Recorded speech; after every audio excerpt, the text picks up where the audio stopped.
Belle, Ivo! E questa? Questa è la colonna sonora dei nostri viaggi, tra paesaggi magnifici e storie incredibili. Pronto? Prontissimo! Via!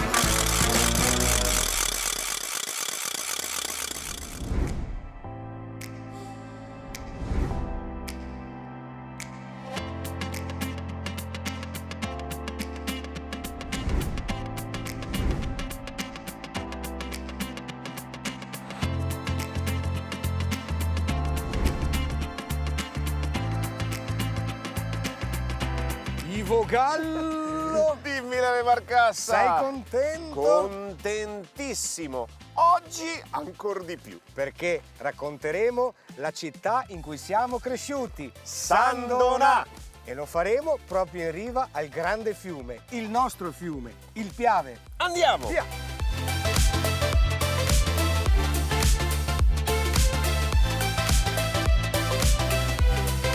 Lele, questo è il fiume che incornicia la storia di questo luogo, giusto? San Donà ha una storia particolare, una storia antica. I presidi più importanti furono Chiesa Nuova, una frazione bellissima di questa città, e subito dopo invece la storia di Civitas Nova Eracliana che racconteremo.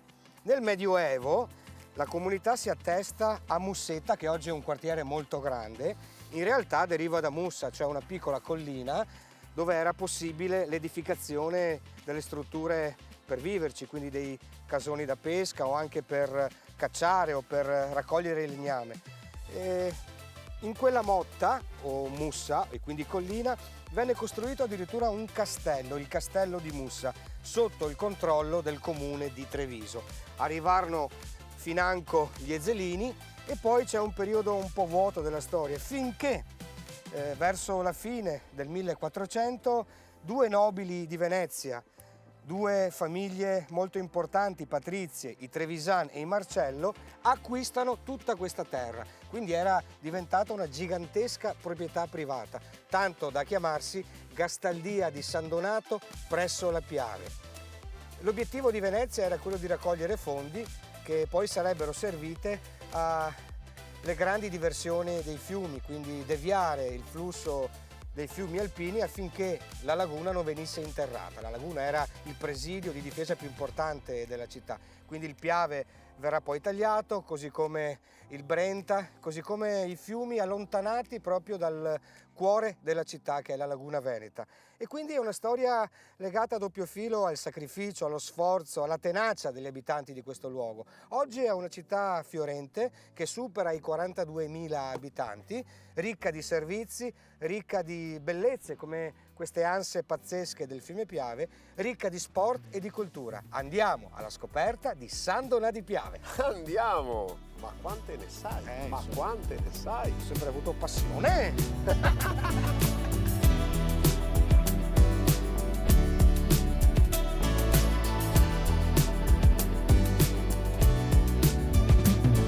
Caro Ivo Gallo, Che piazza, Lele, che piazza! la nostra piazza, Piazza Indipendenza, il cuore di San Donà di Piave. Andiamo a trovare il sindaco? Andiamo, dovrebbe essere in comune. Il municipio? Il municipio, giusto, giusto. Ecco, è lui. Il sindaco è bici. È lui! Pronti qua? Che sindaco dinamico! Forza San Donà! Sindaco! Buongiorno, signor sindaco. Bene. In bicicletta, Ciao, tra l'altro, Bravo. veramente un bel pezzo. La vedo perspicace.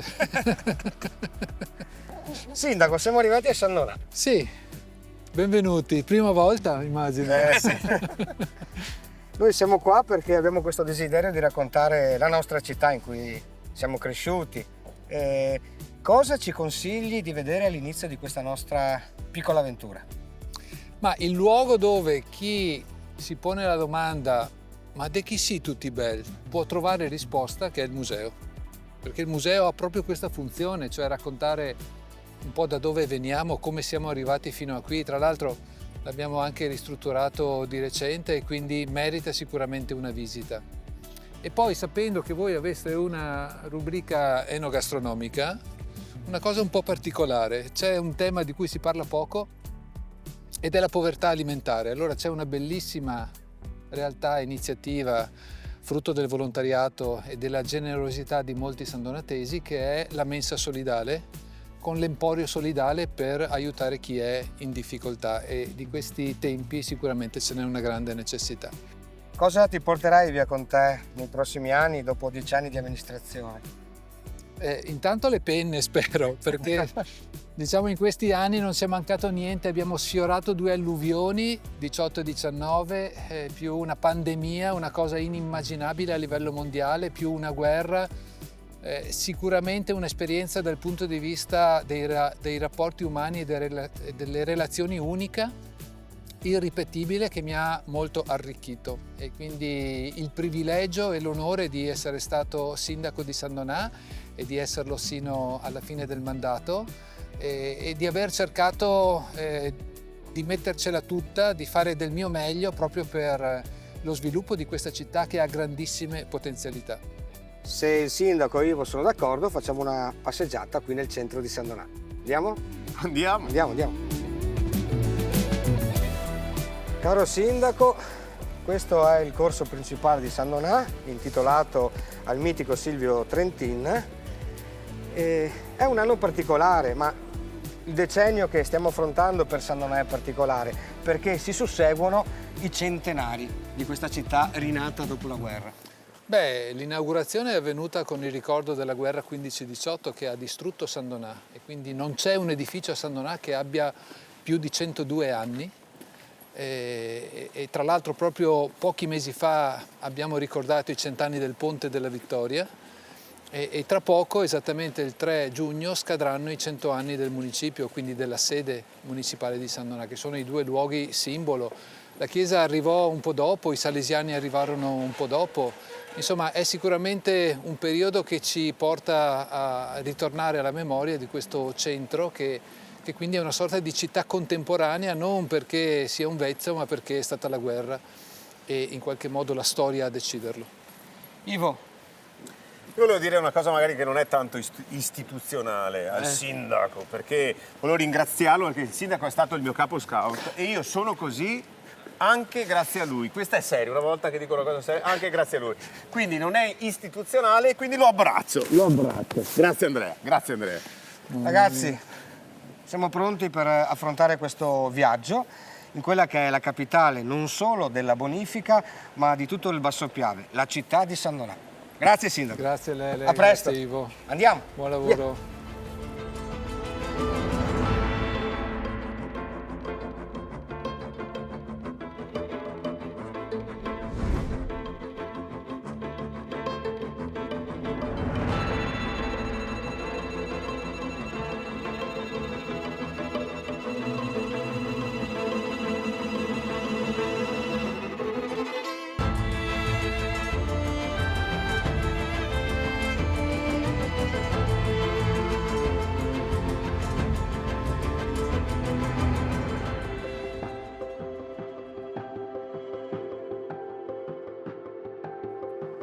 Siamo entrati al MUB, il Museo della Bonifica, e questa nella fattispecie è la sezione archeologica, Esatto. Poi c'è quella bellica e quella etnografica.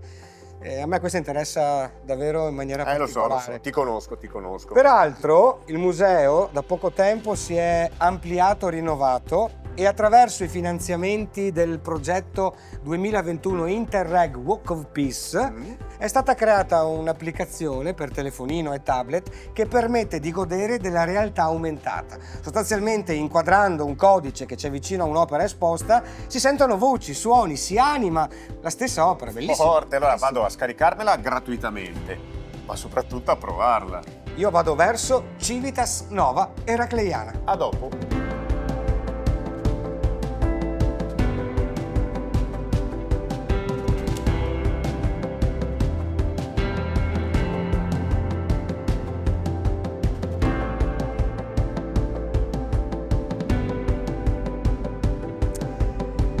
Siamo entrati all'interno del MUB, il Museo della Bonifica.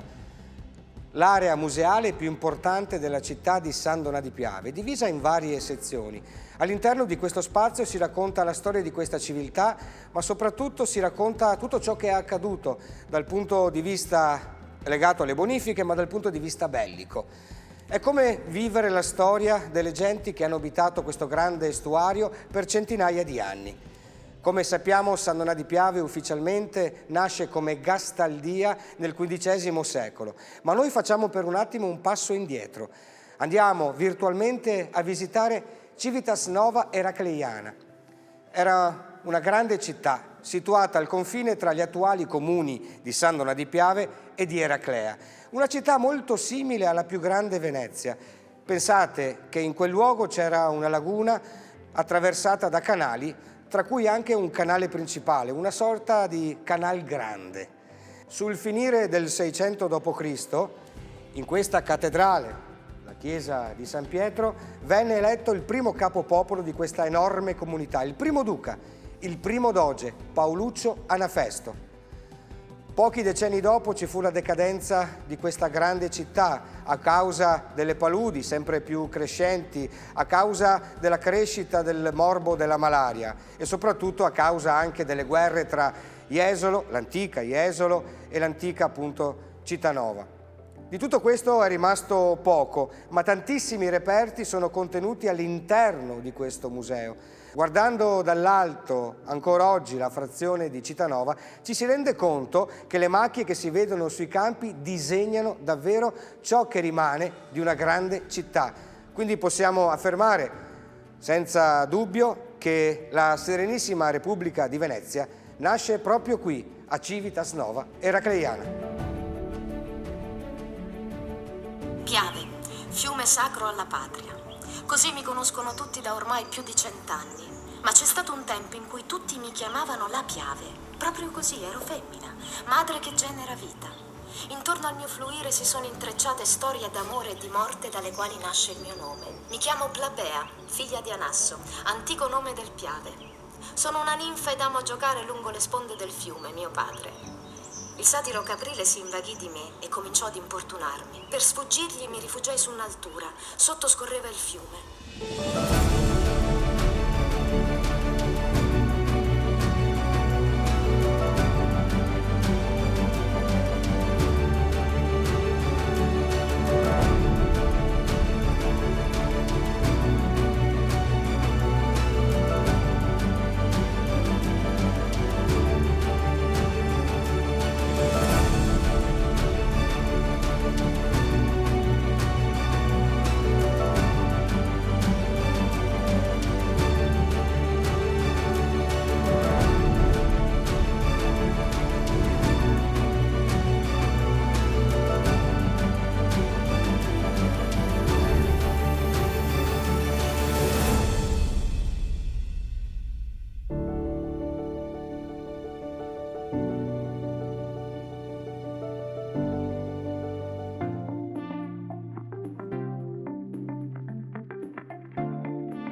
Abbiamo raggiunto gli spazi della sede della Croce Rossa di San Donà di Piave e devo dire che è una cosa che tanto ho voluto in questi mesi, perché è un presidio importante per la crescita sociale, per l'aiuto alla gente. E mai come in questi periodi storici la gente ha bisogno di qualcuno che sia a fianco non solo della sofferenza ma anche di bisogni essenziali, e quindi io davvero con orgoglio vi presento Graziano, che è il presidente del comitato di San Donà di Croce Rossa, e voi fate tante cose per questa comunità, Graziano. Sì, noi facciamo tante cose, bisogna però comunque fare una premessa che Croce Rossa a San Donà è presente dagli anni '80 e questa è sempre stata un'unità territoriale che era afferente al comitato di Venezia. Nel 2018 siamo diventati autonomi. Per far questo abbiamo però dovuto anche affittare questi luoghi, che abbiamo fatto nostra sede principale, e insieme con l'Emporio Solidale abbiamo creato questo polo sociale. Attorno a questo noi abbiamo una distribuzione di abbigliamento a persone indigenti, abbiamo una distribuzione di pacchi alimentari sempre per persone che comunque ci chiedono e siamo indigenti, e abbiamo anche dei magazzini ovviamente per tutto quello che può essere il bisogno della logistica di un grosso comitato come il nostro, che conta intorno ai 300 volontari. Tantissimo. Quindi questa è un po' la... Non dobbiamo dimenticare che assieme a questa attività sì, ci sono i servizi di volontari che voi vedete, ma tutto dietro questo c'è una logistica di volontari che organizzano i servizi, che tengono aperta la sede, che rispondono al telefono, che fanno le pulizie, che danno risposte a chi ha bisogno di sapere come funziona questo meccanismo. Esattamente. Io, Graziano, a nome di tutti, anche di chi ci sta guardando, ti ringrazio tutti i volontari qui di San Donà di Piave, di tutta Italia. Ce ne sono tantissimi presidi, però nella fattispecie è bello che questa città, grazie a voi, riesca a donare qualcosa, a donare non solo un bene materiale, ma anche un sorriso, una parola buona, e su questo voi siete davvero dei campioni. Grazie davvero. Grazie a te. E grazie di cuore. Come ha detto Graziano, il presidente, Croce Rossa non è solo ambulanze, ma offre altri servizi. Uno di questi è la mensa solidale. I volontari durante la settimana vanno a raccogliere il cibo in eccedenza in mense, scuole, e lo portano qui. E qui ci sono altri volontari che si occupano degli ospiti. Una di queste è Marinella. Sì, esatto. Spiegaci, arrivano gli ospiti e voi cosa fate? E noi li accogliamo e facciamo entrare in questa mensa, perché loro si accomodano qui per mangiare. Naturalmente prendiamo nota del nome e cognome, perché è giusto prendere... Vanno identificati. Vanno identificati, esatto. Loro si accomodano qui e appunto noi poi abbiamo altri miei colleghi che dà a loro il cibo. Si siedono e mangiano il cibo caldo, perché loro, una volta che prendono il cibo dal piatto, lo portano al microonde per scaldarlo, perché il cibo arriva freddo dalle Il scuole. cibo è confezionato. È confezionato, è nelle vaschette integre, che non viene toccato da nessun altro. Una volta che arrivano qua, noi apriamo appunto i contenitori, diamo loro il cibo, poi loro se lo scaldano e si siedono e mangiano. Si prendono il loro bicchiere, le loro posate, è tutto ceramica, niente plastica, tutto... Ok, quindi vetro, un pasto caldo, un piatto vero e al caldo. E al caldo, soprattutto d'inverno al caldo, e in estate il fresco, perché abbiamo anche il condizionatore. Quindi loro sono molto... sì, stanno bene, infatti... Sì, stanno bene anche perché bene. Oltre al cibo voi offrite anche altri servizi. Sì, certo che offriamo altri servizi. Oltre al cibo loro possono anche fare la doccia, volendo, perché abbiamo anche la doccia, e anche fare la lavatrice, cioè se hanno i panni sporchi possiamo anche dare a loro il modo di lavarsi i panni. Caspita. Quindi abbiamo anche quel servizio. Abbiamo capito che qui, alla Croce Rossa di San Donà di Piave, nella mensa solidale, gli ospiti non trovano solo calore fisico, ma anche si scaldano il cuore, e per questo ringraziamo tutti i volontari, ripeto, i volontari. Grazie Marinella, grazie.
troviamo all'interno del Duomo di San Donà di Piave, un Duomo che ha 100 anni perché è stato distrutto durante la Prima Guerra Mondiale come tanta altra parte della città, ma che dimostra anche che è il segno del desiderio di riscatto di tanta gente di questa comunità. Questo territorio ha subito negli anni, nei secoli, le alluvioni del Piave che è vicino, il colera nel 1855 e anche appunto la distruzione, ma il Duomo è sempre stato il luogo di ritrovo della comunità, anche trovando nella fede nel Signore e nella venerazione a Maria, appunto Santa Maria delle Grazie, la forza di un riscatto, di una ripresa, di una ripartenza. Sono parroco da poco di questa comunità e desidero scrivere insieme alla gente di San Donà una nuova pagina della storia di questa bella città. Il mio cuore è pieno di gioia per trovarmi in questo luogo molto particolare del Duomo di San Donà di Piave, chiesa che io e anche il mio collega Ivo Gallo abbiamo vissuto sin da ragazzi. Le principali messe dell'anno venivano celebrate proprio in questa grande chiesa. Il Duomo di San Donà di Piave ha una storia che rispecchia lo sviluppo di tutta la città. A quel tempo, pensate, era un villaggio quando venne eretta la prima chiesa. Siamo nel 1475, una chiesa lignea, voluta dai pochi abitanti di questi luoghi difficili da abitare, e si arriverà a un duomo in pietra e mattoni soltanto nell'Ottocento su progetto dell'architetto Meduna, in stile neoclassico che richiamava un po' l'estetica del grande Andrea Palladio. Per avere poi un vero campanile dobbiamo aspettare molto tempo, arrivare tra 8 e 900. Campanile che fu fatto brillare, come sapete, dall'esercito italiano in ritirata da Caporetto per non concedere agli austriaci un punto alto di visione sul fronte del Piave, dove si stava per combattere quella cruenta battaglia che è ricordata come Battaglia del Solstizio. Il Duomo che vediamo oggi ha 100 anni. I lavori di ricostruzione sono terminati nel 1923 e consacrato però ufficialmente 2 anni dopo, nel 1925. Ciò che resta dell'antica chiesa sono le 2 statue sull'altar maggiore che raffigurano la Vergine Maria e San Francesco, un crocifisso ligneo che oggi si trova nel sagrato della chiesa, ritrovato tra le macerie dopo la distruzione, e una grande lapide marmorea che ricorda l'edificazione da parte della famiglia Trevisan, la famiglia feudataria che controllava quella che al tempo si chiamava la Gastaldia di San Donato presso la Piave.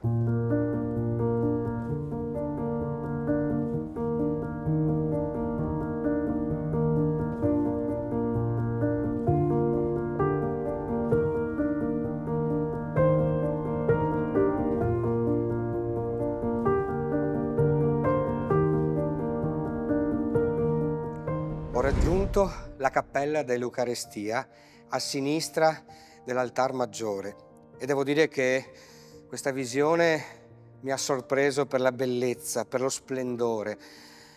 Questa cappella è stata mosaicata di recente, nel 2021, da un grande artista, gesuita e teologo, Marco Rupnik, e mi fa pensare un po' allo splendore che avevano i mosaici, per esempio, della Basilica di San Marco appena realizzati.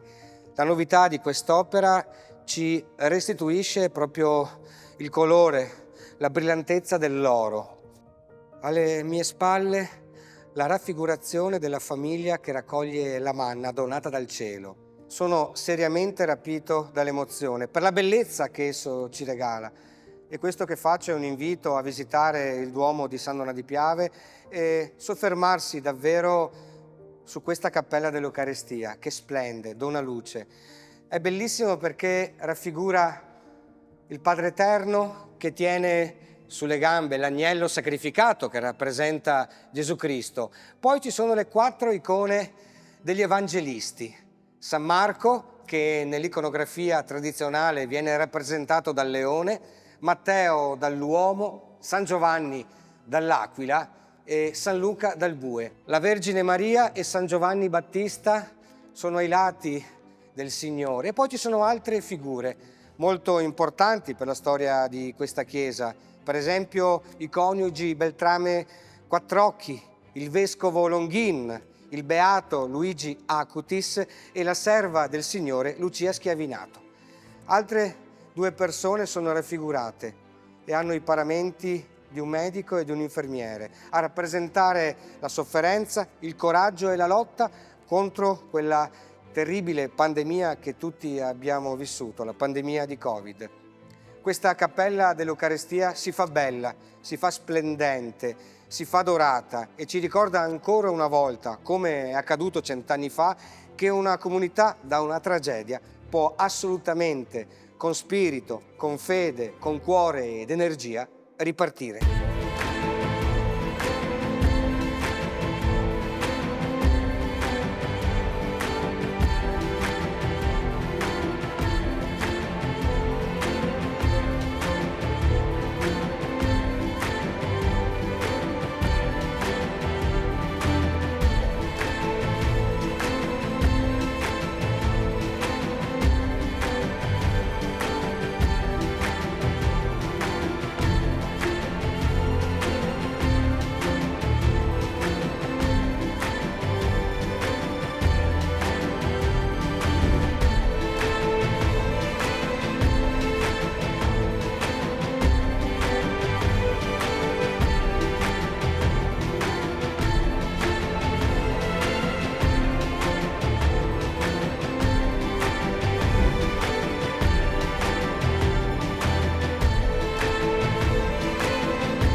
Le canzoni minute, brevi componimenti che mi servono per trasformare in musica le emozioni, gli stati d'animo, le vibrazioni che i nostri viaggi ci donano.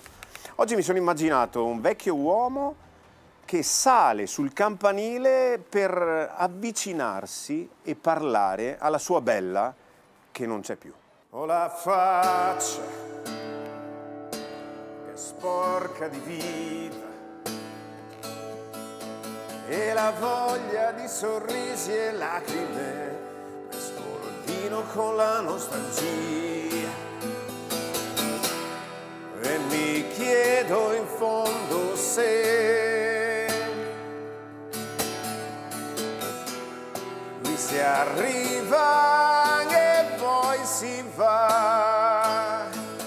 Io voglio un angelo seduto qui da un po' di te e pianga un po' con me, mi ricordi dove sei. Io voglio un angelo a farmi compagnia, ma che non predichi, che non mi giudichi, che ti riporti qui con me.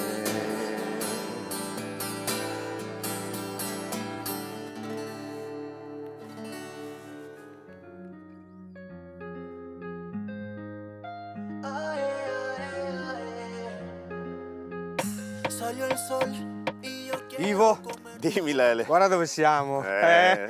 Questo è sempre stato il nostro Central Park. Esatto, anche un polmone per tutta San Donà. Sì, ma quante ne abbiamo fatte? Quante ne abbiamo fatte? Intendevo feste, concerti, partite di calcio, di pallavolo, sì.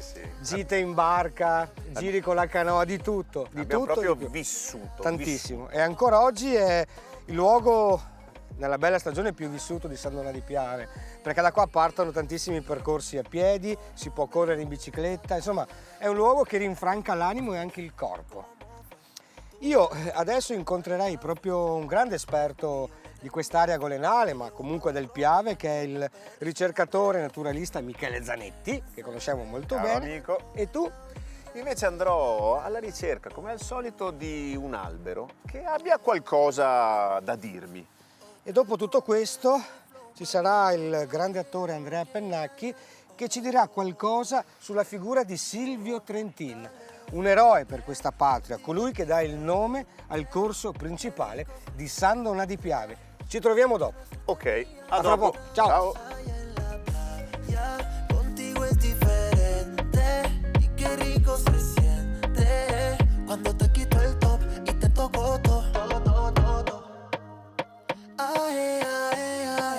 Baby, así es como Salix alba, una pianta autoctona. Il suo nome deriva dal celtico, vicino all'acqua. Infatti il suo habitat naturale è lungo i corsi d'acqua, fiumi, laghi. È tipico della pianura, ma può arrivare fino a 1200 metri di quota. Molto particolari sono i suoi frutti, costituiti da capsule, all'interno delle quali ci sono numerosi semi bruni e ricoperti di peluria, che poi servirà per la dispersione anemocora, quella che usa il vento. Da sempre è stato usato per consolidare terreni franosi, in quanto il suo apparato radicale è intensamente ramificato. I suoi giovani rami sono molto flessibili e sono usatissimi per intrecciare cesti di vimini. Dalla sua corteccia si ricava un glucoside dal quale si ottiene l'acido salicilico, la base del principio attivo dell'aspirina. Nell'antichità è sempre stato apprezzato e venerato come simbolo di protezione e guarigione. Altre leggende nascono dalla particolarità dei suoi fiori. Una di queste narra di una gatta recatasi nei pressi di un fiume, disperata perché i suoi gattini, cadendo nell'acqua, rischiavano di morire.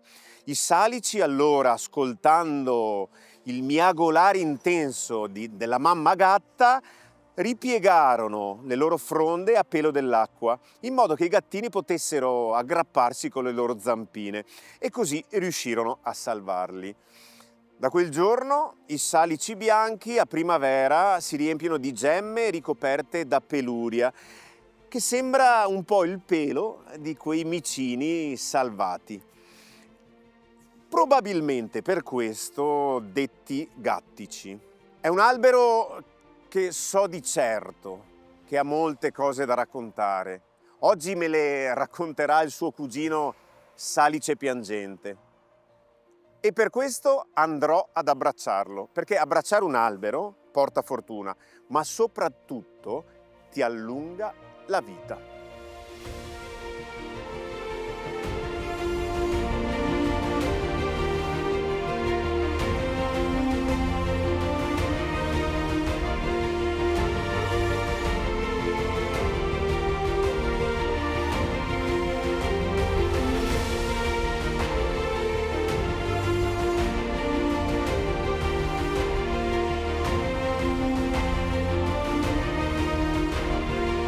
Eccolo, Ehi. Michele Zanetti.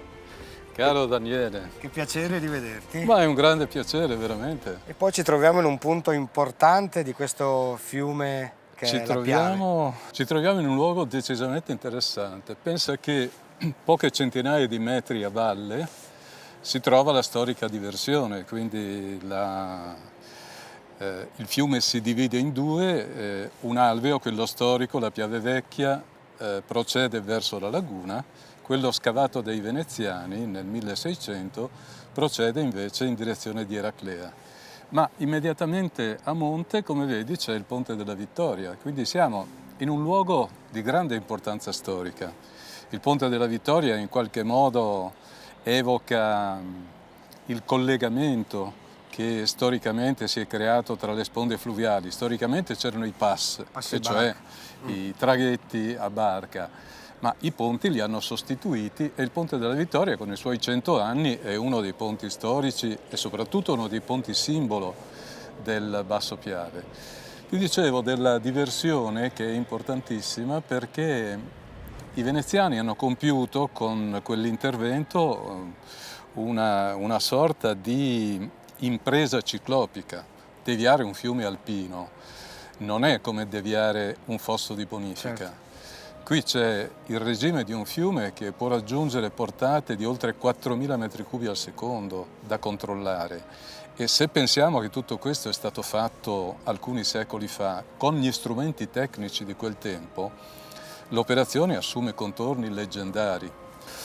Si diceva il Piave è importantissimo perché in un'ottica antropocentrica è il fiume più importante del mondo.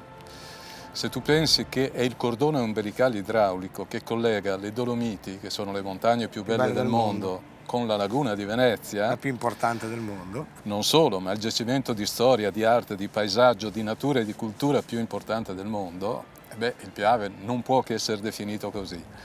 In realtà si tratta di un piccolo fiume, tutto sommato, che però ha svolto un ruolo importantissimo, può essere definito il padre di questi territori. Cioè a dire, la gente che abita la bassa pianura veneta in sostanza deve la propria terra, la propria realtà, al lunghissimo lavoro che ha svolto il Piave in termini di sedimentazione di materiali littici tratti dalle Dolomiti e trascinati fino alla pianura. Qui passavano gli zattieri, i leggendari zattieri del Cadore che andavano a rifornire l'arsenale e quindi garantivano la potenza commerciale e militare, la potenza marinara, commerciale e militare di Venezia. E quindi basta immaginare questi convogli di tronchi che trasportavano non solo i tronchi, ma anche merci e uomini, che poi si incanalavano lungo l'alveo che attualmente è della Piave Vecchia per raggiungere l'arsenale. Mi piace Cosa pensare leggendaria, che a insomma. bordo di questa zattera alla fine del 400 c'erano delle botti di raboso, oltre che legname, dei chiodi di ferro e Tiziano Vecellio trasportato, no? Assolutamente sì, quindi questi tre elementi che poi ci danno la misura di quanto sia importante e articolato il giacimento di risorse, di cultura e di storia che riguarda le sponde del Piave. Tu hai citato i chiodi dello Zoldano. Senza quelli le navi della Serenissima non avrebbero potuto essere costruite, ma l'arte di Vecellio non ha lasciato una traccia profondissima nella cultura veneziana. E poi le botti di Raboso, che sono forse l'elemento più importante, insomma, dal punto di vista storico. Il vin d'aviaio. Il vin d'aviaio era il carburante che consentiva agli uomini di affrontare sforzi fisici che attualmente sarebbero improponibili. Tu lo ami il Piave? L'ho adottato come io sono un immigrato, però il Piave attualmente è la mia patria e quindi non posso non amarlo. È la nostra patria e noi la difenderemo sempre. Grazie Daniele. Grazie Michele, grazie di cuore.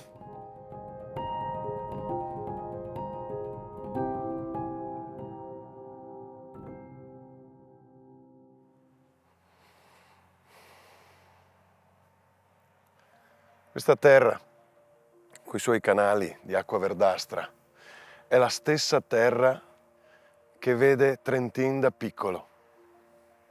Una terra che fin dai tempi dei Romani si era cercato di bonificare, di rendere più ospitale.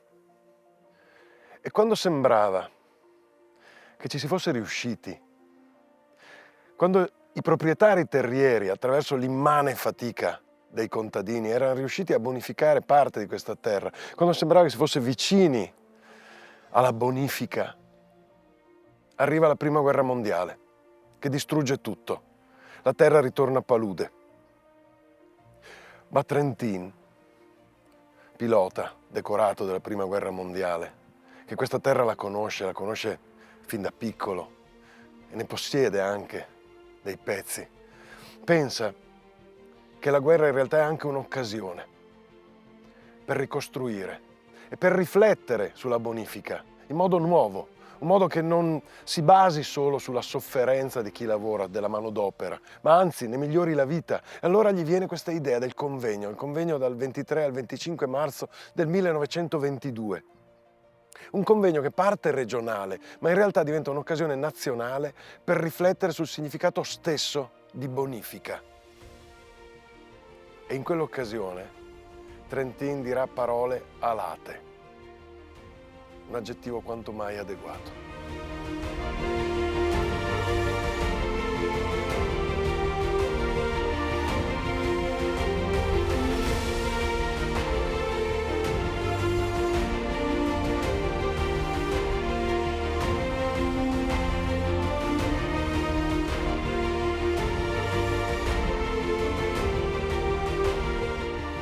Facciamo un po' di sport. Siamo qua. Mamma mia, quanta gente. Roberta! Daniele! Roberta! Ivo! Ciao! Ciao ragazzi! Ciao! Bello, Ciao, posso Ivo. passarlo anch'io? Belli queste cose.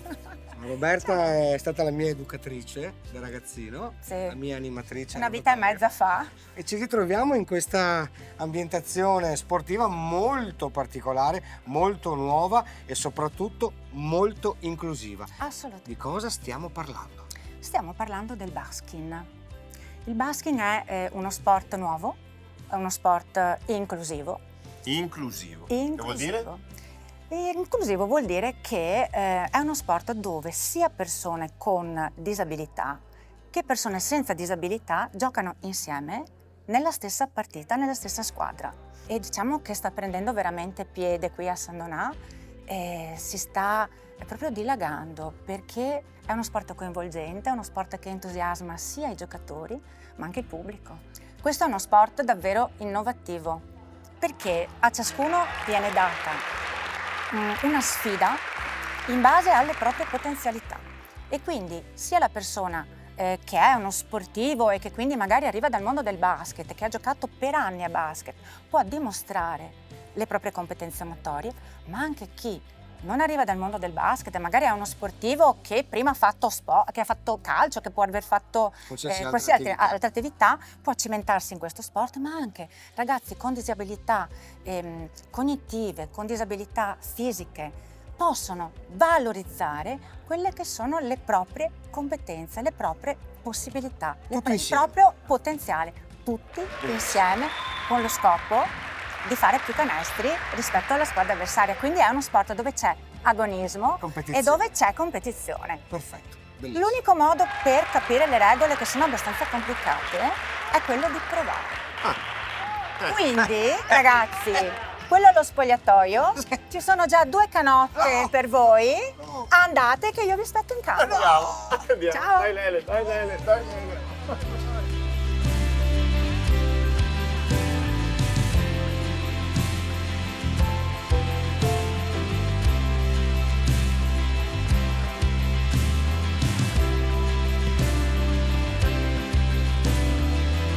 Vai Davide. Grande Davide a canestro.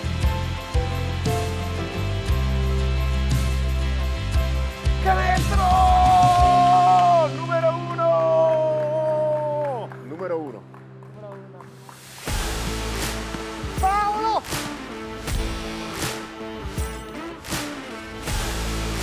Dai Paolo, dobbiamo vincere! Un tiro o 2 tiri, Paolo? Vai!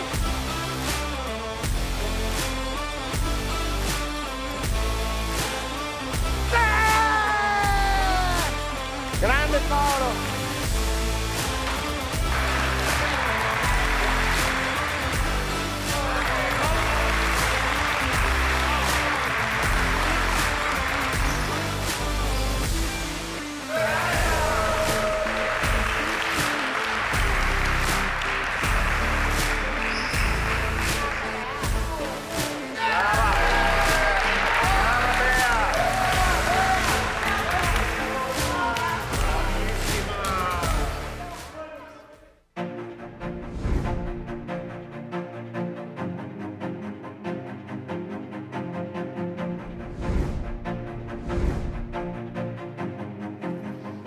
Gallo. Di Lele Marcassa. Stiamo camminando lungo il corso principale di San Donà di Piave, che è molto lungo, è corso Silvio Trentin. E ti ricordi una volta passavano anche le macchine qua? Tantissimi anni Che fa. bello sì. camminare, che bello Adesso camminare invece, sì. è un salotto e ci sono tante attività commerciali, poi c'è questa particolarità, per esempio questo palazzo davanti a noi è uno dei pochi edifici che è rimasto in piedi dopo la Grande Guerra e un tempo era il cinema e casinò di società, quindi era un luogo di ritrovo. Ti ricordi quando eravamo bambini che c'era il caffè Paolin? Sì, sì, credo di aver anche suonato.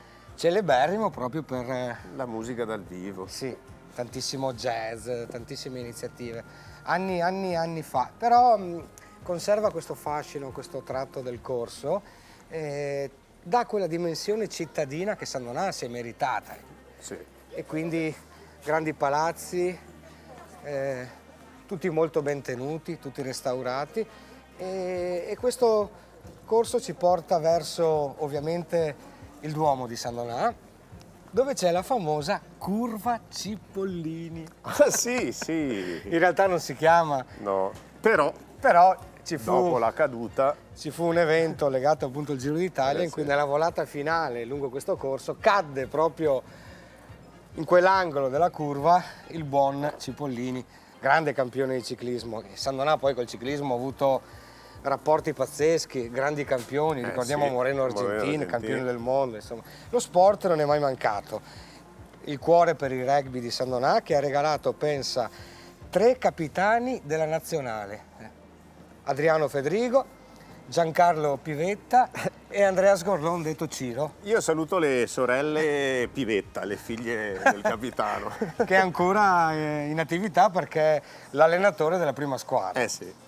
E qui si svolgono tutte le attività durante le grandi manifestazioni, quindi la festa dei fiori, le grandi processioni religiose, ti ricordi? Sì, la processione alla fine della quale il Monsignor faceva una lunga omelia. Don Bruno. Don Bruno. E io ero con Rulante, camminavo per queste strade con la banda Don Bosco. Peraltro ricorderemo la banda perché quest'anno ha compiuto 90 anni, quindi sì. il gruppo bandistico più antico di San Donà di Piave. Il nostro viaggio continua, io andrò in un luogo importante per la città che è il Teatro Metropolitano Astra. Mentre io raggiungo il maestro Agostino che mi sta aspettando. Tu di là e io di qua. Perfetto. Ci vediamo dopo. Via.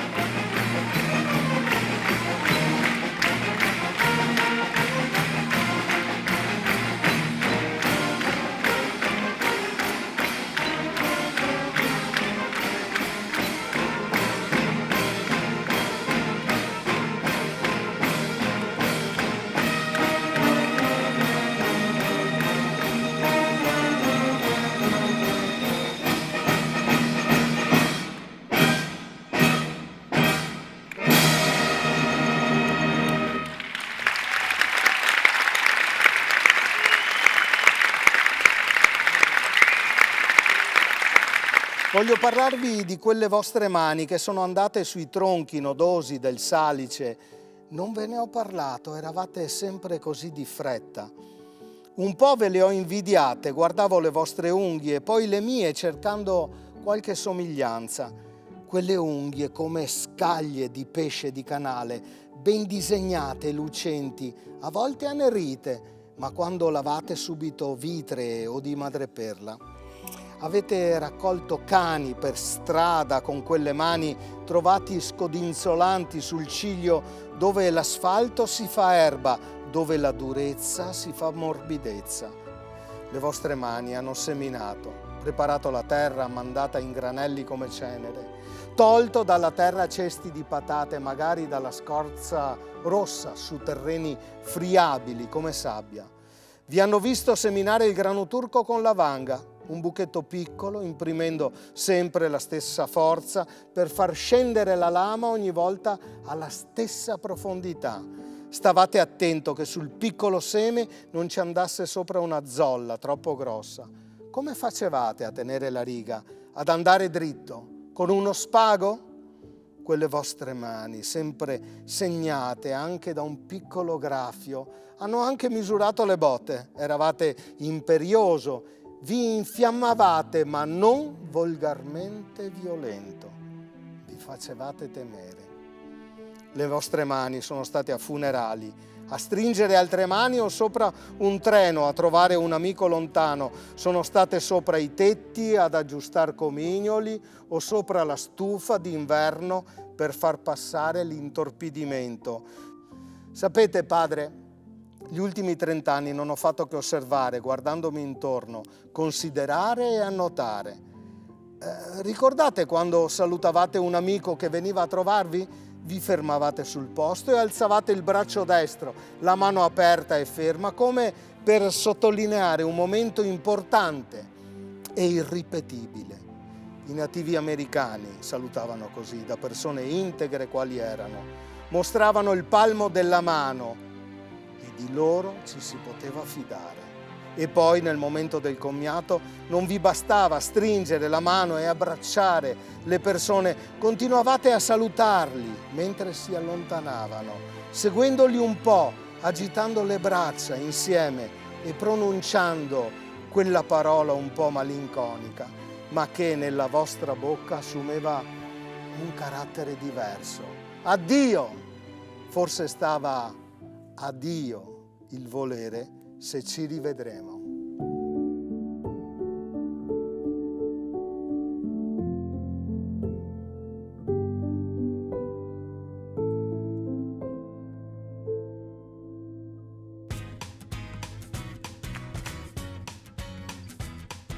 Vedo qualcuno.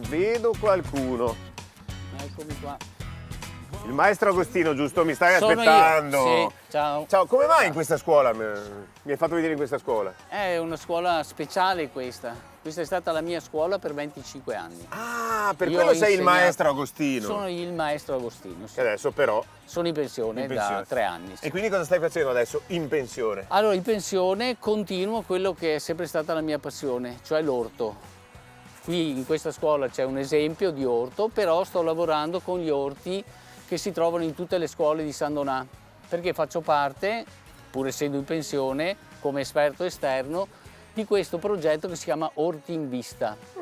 Quindi è un progetto che è riuscito a costruire in tutte le scuole di San Donà che aderiscono a questo progetto un orto. Come ci occupiamo di tanti semi, di semi antichi, la stessa cosa dobbiamo fare con gli umani. Solitamente le scuole sono in antagonismo, chi è più bravo, chi arriva prima, chi sa più cose, eccetera. Noi, ormai una decina d'anni fa, ci siamo incontrati, alcuni insegnanti della scuola dell'Istituto Comprensivo Ippolito Nievo, al quale io facevo parte, insieme con gli insegnanti della Schiavinato e della Romolo Honor. Io ho frequentato l'Ippolito Nievo. Ecco, e abbiamo deciso di fare questa scommessa. Possiamo fare un progetto che unisca tutte le nostre forze senza entrare in competizione, facendo una cosa per, come dici tu, per il bene dei bambini, per il bene di tutti, adesso anche del pianeta? Qual è un argomento che potrebbe essere un argomento che mette tutti insieme per quanto riguarda l'ambiente, la salute, il cibo, l'orto? E siamo partiti con questo progetto che sta funzionando molto bene. Sono felicissimo, il maestro Agostino. Orti in Vista, un'iniziativa che unisce tutti, certo, nel nome della natura e della cultura. Certo. Ho raggiunto la frazione di Palazzetto, nel comune di San Donà di Piave, a pochi passi dal fiume Sacro alla Patria, e adesso entrerò in casa di Renata, la presidente della Proloco di San Donà.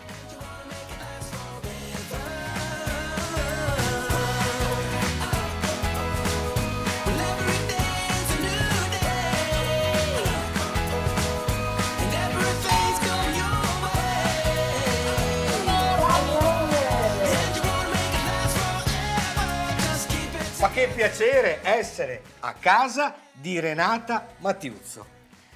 Renata, grazie per l'accoglienza. Una donna straordinaria, adesso lo capiremo, che oltre ad essere così accogliente, lei ha anche un ruolo istituzionale importante perché è la presidente della Proloco di San Donà di Piave. E poi c'è questo piatto che è davvero un'eccellenza delle terre del Basso Piave, che sono le seppie. In tezza. Seppie in umido. In umido. Sì, anche questo è un piatto prelibato della nostra, proprio della nostra zona. Sì. Io ci tengo a dirlo, è un piatto della nostra zona. E per fare questo piatto noi utilizziamo scalogno, aglio, un po' di limone, cose molto semplici. Poi si tagliano le seppie, si sfumano con un po' di vino bianco. Quando le seppie si sono un po', diciamo, un po' il sugo si è un po' ristretto, Sì. e aggiunge la passata di pomodoro. La passata di pomodoro si cerca di mettere quella fatta in casa, perché mettere quella di vasetto È un altro sapore. Quindi ricordiamo che grazie anche all'aiuto di tuo marito, che cura l'orto della vostra casa, avete tutti ingredienti sostanzialmente a chilometro zero. Sì. Quindi questo è un piatto genuino che Renata prepara come lo preparava evidentemente la sua nonna. Sì. E San Donà, essendo a cavallo tra la terra e il mare in zona di bonifica, c'è questa commistione di prodotti e sapori che sulla tavola diventa qualcosa di straordinario. Direi di assaggiare queste seppie in umido straordinarie e lo facciamo magari con un bicchiere di Raboso, ti va? Certo, certo. Prendo i bicchieri, eccoli qua. Io credo che sia giusto brindare con Renata, brindare con questo vino tipico della nostra terra, questo piatto che è un piatto povero della tradizione ma che è di una bontà meravigliosa. Se permetti, Renata, prego, perché voglio essere sincero con chi ci guarda. Vabbè, mamma mia, buonissimo, buonissimo. Io brindo a te, alla Proloco, e viva San Donà. E viva San Donà. Da qui ci sposteremo in un luogo che rappresenta la San Donà del futuro. Evviva! Evviva!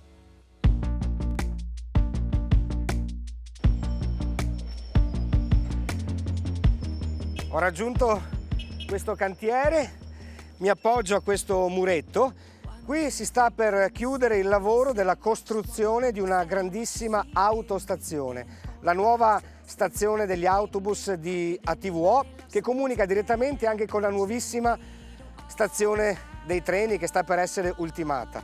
Nella vecchia sede mi piace ricordare che da un po' di tempo c'è un giardino pensile, un blue green roof che permette il recupero dell'acqua piovana e abbassa le temperature estive del vecchio stabile, che diventerà qualcos'altro nei prossimi mesi. San Donà sta arrivando velocemente ai 45.000 abitanti ed è una città sempre più appetibile per chi vuole trovare una dimensione umana davvero giusta, con spazi verdi, tantissimi servizi, sport e cultura. San Donà cresce, come sta crescendo questo luogo che ci lancia davvero verso il futuro, che questa terra che ha subito molti momenti difficili e tragici finalmente guarda con il sorriso verso una nuova dimensione. Il nostro viaggio è quasi arrivato alla fine, però sentiamo la visione di ATVO grazie alle vive parole del Presidente. Mi preme dire che questo progetto nasce veramente all'alba dei tempi e nasceva come Porta Nord. Ci sono voluti qualche decennio e io ringrazio il fatto che mi ha dato l'opportunità di essere, assieme al Comune di San Donà, chi lo ha realizzato. Perché Porta Nord dimostra veramente lo sviluppo sandonatese. Uno dei motivi per cui che ci hanno spinto a fare questo lavoro è il fatto che ormai a San Donà era diventato anacronistico avere l'autostazione in centro, in piazza 4 novembre, proprio per una questione di spazi. Gli spazi lì ormai non davano più la possibilità di crescita e dovevamo per forza fare una scelta diversa. E questa è la prima cosa importante che voglio dire. Altra cosa importante di questa autostazione è che ci permette di essere all'avanguardia per quanto riguarda tutti i sistemi futuri di utilizzo dei mezzi. Chiaramente noi avremo ancora molti mezzi che funzioneranno a diesel, la stragrande maggioranza poi sono Euro 6, quindi diciamo con un'attenzione anche nel diesel per quanto riguarda la parte ecologica, ma quello che è importante è che abbiamo sia nella parte verso la strada che nella parte nord dell'autostazione ci saranno le colonnine di ricarica per i futuri mezzi elettrici. I primi 4 dovrebbero essere qui da noi in Comune di San Donà di Piave entro 4 o 5 mesi e poi serviranno per fare il servizio navetta che partirà da questo luogo per servire il centro e non solamente il centro di San Donà di Piave, quindi un vero servizio urbano che oggi a San Donà c'è ma va assolutamente potenziato. Voi sapete che le autostazioni solitamente vengono visti come non luoghi, cioè luoghi dove la gente non ci sta volentieri per 1000 motivi. Ecco, noi qui abbiamo cercato invece di fare un progetto tale che rendesse il tutto molto inclusivo e che l'autostazione venga vista come invece un luogo inclusivo e non un luogo dove possono capitare cose poco piacevoli. Sempre per quanto riguarda l'attenzione che abbiamo avuto al risparmio energetico e alla parte ecologica e sostenibile, tutte le pensiline, compreso anche il tetto dell'autostazione, sono predisposte per il fotovoltaico. Questo significa che l'autostazione dovrebbe essere assolutamente autosufficiente per quanto riguarda il consumo energetico. Non è poca cosa, è una cosa importante e abbiamo predisposto questo, ma vi dirò di più. Stiamo addirittura andando verso un futuro che secondo me potrebbe essere il futuro vero della mobilità sostenibile, che è l'idrogeno. Stiamo ragionando assieme ad Eni, la quale sta verificando alcune cose, perché per noi anche avere la possibilità qui di avere una ricarica a idrogeno per i futuri mezzi a idrogeno è importante. La domanda che mi fanno tutti è come poi, siccome è lontana dal centro, come serviremo questa cosa? Ecco che, ritorno a quello che ho detto prima, ci sarà il rinforzo per quanto riguarda la parte urbana dei nostri autobus. Ci saranno delle navette che porteranno gli studenti a scuola, ma non solo. Ci saranno quindi delle navette, quindi un servizio urbano vero, con cadenza di 15 minuti da una navetta e l'altra, per servire le parti importanti di San Donà, che sono la scuola, il centro, la zona del cimitero, la zona dell'ospedale e alcune aree densamente popolate, penso a Mussetta piuttosto che ad altre aree. Venite pure a San Donà è una città che offre moltissime cose e non ultima anche la possibilità di poterla visitare quando sarà il momento con i mezzi elettrici e partire da questa autostazione per poi scoprirla. Grazie ancora. Ivo Gallo? Dimmi, Lele Marcassa. Sei contento? Contentissimo! Si chiude questa piccola avventura e abbiamo per una volta giocato in casa. Esatto, dove siamo cresciuti? A San Donà di Piave. Mi piace chiudere con le parole di Teo di Gisillo Plateo, che è stato il primo a raccontare la storia di San Donà.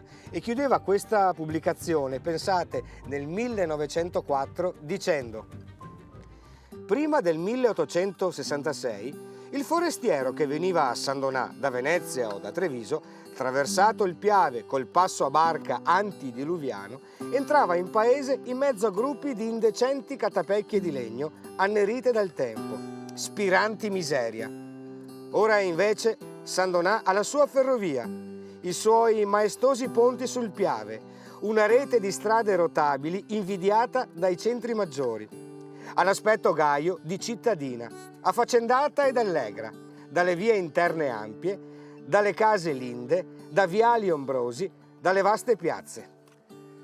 Da Ivo Gallo, ma soprattutto da Lele Marcassa, si chiude questo viaggio. Vi aspettiamo, se vorrete, alla prossima puntata. Ciao a tutti e grazie. A San Donà, a batterci le mani, a mettere le bandiere sui balconi. Sono arrivati i re dei ciarlatani, i veri guitti sopra il carrozzone. Venite tutti in piazza tra 2 ore, vi riempirete gli occhi di parole, la gola di sospiri per amore e il cuor farà 3000 capriole.